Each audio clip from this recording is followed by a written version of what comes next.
Chapter 1. In the ancient world, hidden beyond the reaches of ordinary human understanding, there existed a unique group of individuals known as the Tanya. These extraordinary people were born with the rare ability to harness energy from nature itself, channeling it into the core of their being. Through tireless practice, they could develop incredible skills that transcended human limitations. The Tanya hunters were not defined by the families they came from or the circumstances of their birth. Instead, their power depended solely on their discipline and dedication to absorbing the energy that surrounded them. This power gave rise to 5 great families who lived in secluded sanctuaries deep within Europe's most remote and treacherous mountains. These families, bastions of Tanya's strength and knowledge, bore names that had become synonymous with protection and heroism. The Eldarin clan. Dwelling in the lush obsidian spire, the Eldarins had an unmatched connection to the natural world. They are the oldest Tanya clan. The Delric clan. Secluded in the shadowy woods in the Black Forest, the Delrics had a reputation for their indomitable spirit and can communicate with death. The Altamont clan. Nestled in the prosperous city in the Pyrenees, the Altamonts were known for their enduring resilience and strategic minds. The Veorin clan. Hidden amidst the rivers and lakes of the Swiss Alps, the Veorins were masters of precision and skill. The Nithgard clan. Residing in the fog-shrouded valleys of the Scottish Highlands, the Nithgards possessed unparalleled expertise in knife fighting. Beyond these 5 families were countless smaller clans, each with unique abilities and customs, all united by their shared mission: to protect the ordinary human world from the evils that emerged from death, hatred, pain, and the bitterness of life's injustices. Yet, for all Tanya's strength, their world was far from untainted. Power, like a relentless tide, had a way of corrupting even the noblest of hearts. The insatiable hunger for dominance among the clans began to fracture their unity, casting long shadows over their once sacred purpose. And so, the Tanya world began to unravel, slipping ever closer to the abyss. Ethan Collins, the Ghostblade tyrant, is dead. The great siege of Forsaken Valley had just ended, and within a single night, news of it spread like wildfire across the entire cultivation world, faster than the flames of war that had once consumed it. From the halls of the noble Tanya clans to the scattered cultivators dwelling in the mountains and wilds, there was only one topic of conversation: the battle that had finally brought down the Ghostblade tyrant, a siege orchestrated by the 4 great Tanya clans, drawing hundreds of cultivators into a ferocious, chaotic struggle that ended in a decisive victory. Well, which legendary hero had the honor of slaying that monster? Who else but his best friend, young Lord Marcus Veorin, the Veorin clan of the Swiss Alps, the Altamont clan of the Pyrenees, the Delric clan of the Black Forest, and the Nithgard clan of the Scottish Highlands. All 4 great clans combined their forces, storming Ethan Collins' stronghold, the Forsaken Valley, and obliterating him in a single strike. I'll say it. Good riddance. Another voice chimed in. Indeed, if not for the Veorin clan taking him in and raising him, Ethan Collins would have remained a nameless country bumpkin for the rest of his life. And how did he repay them? Betrayal. His foster father raised him as his own, and yet he defected, turning against his family, shaming the Veorin clan, and nearly leading to their destruction. A wretch with no loyalty, no gratitude, no honor, Marcus Veorin let him run wild for far too long. If I were in his place, I wouldn't have hesitated. I would have killed him the moment he turned traitor. Giving him a second chance only let him commit even greater atrocities. But that's not what I heard, another voice interjected. Didn't Ethan Collins die because of a backlash from his dark arts? They say his ghost generals turned on him, tearing him apart limb by limb. Laughter erupted. Ha ha ha ha. Now that's poetic justice. Those ghost generals of his were like a pack of rabid dogs attacking anyone in sight. In the end, they devoured their own master. Serves him right. Still, someone added, if it weren't for young Lord Veorin's masterful strategy, exploiting Ghostblade Tyrant's weaknesses, the siege might not have succeeded. Let's not forget how Ethan Collins once slaughtered more than 3,000 Tanya cultivators in a single night. Wasn't it 5,000? 3, 5, what does it matter? It was a massacre either way. A ruthless man, someone murmured. At least he destroyed the obsidian seal before he died. That's the one decent thing he ever did. If that cursed artifact had fallen into the wrong hands, the world would have suffered even more.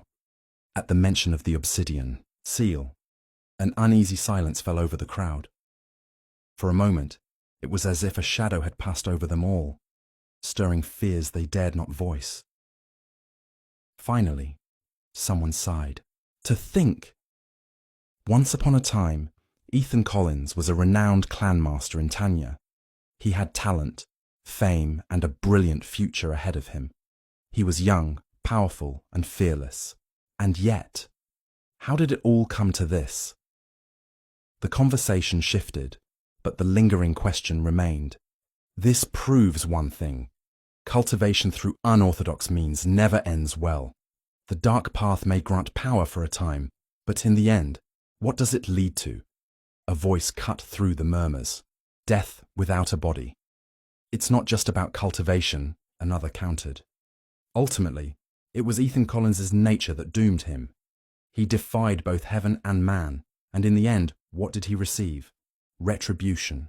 Although the Ghostblade tyrant Ethan Collins had been slain in the Forsaken Valley, his soul was never summoned despite repeated attempts. Had his remains been devoured along with his body, or had he escaped? If it were the former, the world could rest easy. But if it were the latter, the Ghostblade tyrant was once a man whose power could shake the heavens and turn mountains to dust. At least, the rumors claimed. If he had truly resisted the summoning of souls and taken over a new body, then it was only a matter of time before the Tanya clans and the entire world faced a bloodbath. Thus, the Tanya clans remained ever vigilant. After sealing the Forsaken Valley beneath 120 stone beasts, they conducted frequent soul-summoning ceremonies, scoured the world for omens and visions, and prepared for the worst. Year 1, silence. Year 2, nothing. Year 3, stillness. Year 13, absolute calm. At last, many began to believe that perhaps Ethan Collins was not as powerful as the legends claimed. Perhaps he was truly dead. Even those who once commanded the storms will one day be swallowed by them. A legend, after all, is still just a legend. Ethan Collins had just opened his eyes when a brutal kick struck his face. A thunderous voice exploded in his ears. "What are you playing dead for?" Pain seared through his chest as another blow landed, sending him sprawling onto his back. His head hit the ground and a haze of dizziness clouded his mind. Amidst the ringing in his ears, one thought flickered. How dare you kick Ghostblade Tyrant? He hadn't heard a living soul speak in who knew how many years. Let alone someone yelling at him. The shrill, nasally voice of a young man pierced through the static in his head. Don't you forget whose land you're living on, whose rice you're eating, whose money you're spending. What's wrong with me taking a few things from you? They should have been mine in the first place. A cacophony of noise followed. Boxes being rummaged through, furniture upturned, belongings smashed against the ground. The chaos lasted for an eternity before Ethan's vision finally cleared. Above him, dim candlelight flickered against a warped wooden ceiling. A shadow loomed over him. A young man with sharp, upturned brows and piercing green eyes. His face twisted in contempt as he spat. "You dare go to the police! Do you think I'm afraid of you filing a complaint? Do you honestly believe anyone in this family may stand up for you?" Two burly servants appeared at his side. One of them sneered, "Master, everything's been smashed." "So fast?" The young man sounded almost disappointed. The other servant scoffed. There wasn't much in this broken house to begin with. The duck-voiced youth smirked in satisfaction and turned his gaze back to Ethan. His fingers twitched with the urge to jab Ethan's face. "Go on, report me if you dare. Who are you playing dead for now? As if anyone cares about your useless junk. I've already smashed it all. Let's see what you'll use for now. You've lived off the Eldarin family for years, but in the end, you're still just a dog. And now, you've been kicked out like one. Half conscious, Ethan Collins lay there, trying to make sense of the situation. I've been dead for centuries. I'm not playing dead. Who is this brat? What the hell is going on? Since when had he ever been involved in something as ridiculous as a house dispute? The arrogant youth, having had his fill of destruction, finally stormed out with his lackeys, slamming the door behind him. His voice rang out once more. Keep an eye on him. Don't let him show his face outside. A chorus of affirmations echoed from the servants stationed beyond the door. When silence finally returned, Ethan attempted to sit up, but his limbs refused to cooperate. With a frustrated sigh, he rolled over, still light-headed, taking in the unfamiliar room and the debris strewn across the floor. His gaze landed on a bronze mirror, cracked but still intact. He reached for it, and the reflection staring back at him nearly made him drop it. A pale, almost ghostly face stared up at him, its cheeks marred by two uneven red splotches, one on the left, one on the right. The garish makeup made him look like a spirit of the hanged. If he stuck out his tongue, he might as well be playing the part. Ethan tossed the mirror aside, feeling overwhelmed.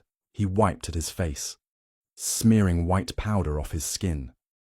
A grown man, caking his face in rouge and powder. Worse still, he looked hideous. That shock alone was enough to jolt some strength back into his limbs. With a grunt, he finally sat up. It was then that he noticed the intricate formation beneath him. Circular, meticulously drawn. Ethan Collins had been called many things in his time. The supreme evil venerable, the Ghostblade tyrant, the bane of the righteous sects. He had seen countless formations like this before. He knew exactly what it was. This wasn't some possession. He hadn't taken over someone else's body. He had been offered as a sacrifice. The essence of sacrifice was a curse, an ancient forbidden ritual. The caster would mutilate himself with a murder weapon, carving deep wounds into his flesh, using his blood to inscribe incantations and draw a formation on the ground. He would then sit in the center of the formation, offering his body to the evil spirits while surrendering his soul to the earth. In return, he would summon an unforgivable, malevolent entity and pray that the spirit would possess him to fulfill his most desperate wish. This was the opposite of body snatching. Instead of forcibly taking a vessel, the body was offered. Both were considered vile and forbidden arts, but the latter was far less practical and far less popular.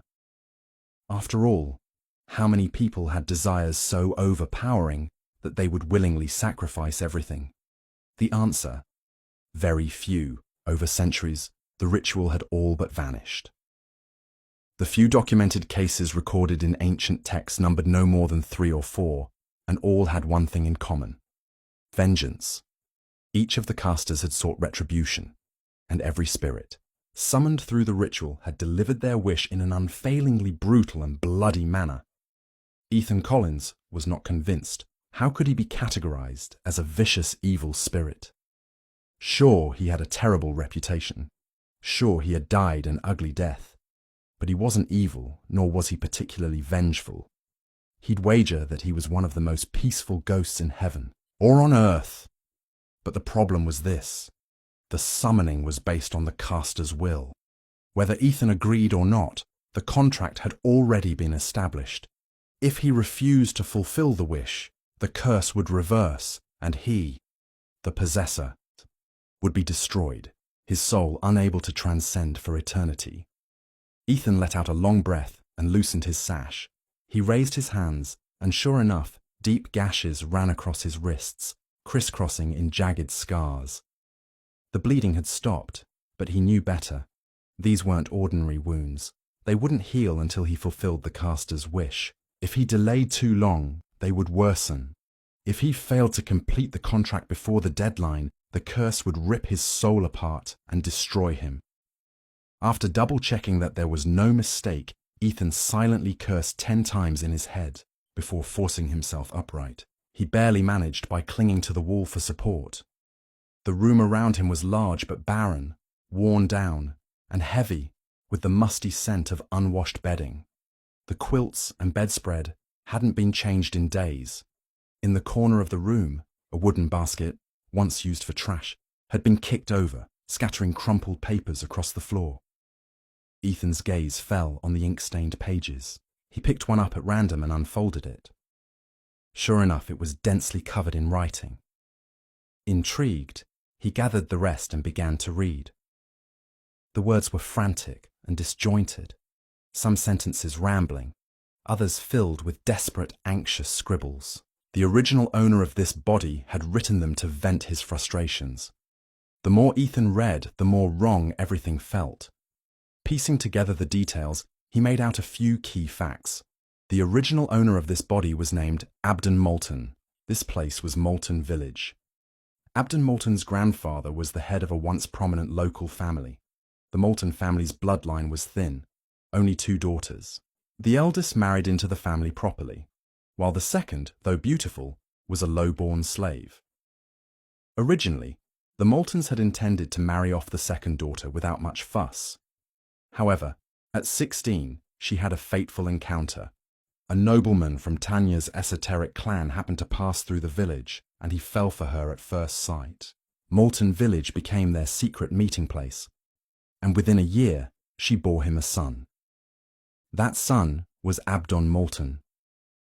At the time, the villagers were hostile to such affairs, but because Tanya's esoteric clan was respected for their cultivation, their status was considered mysterious and divine.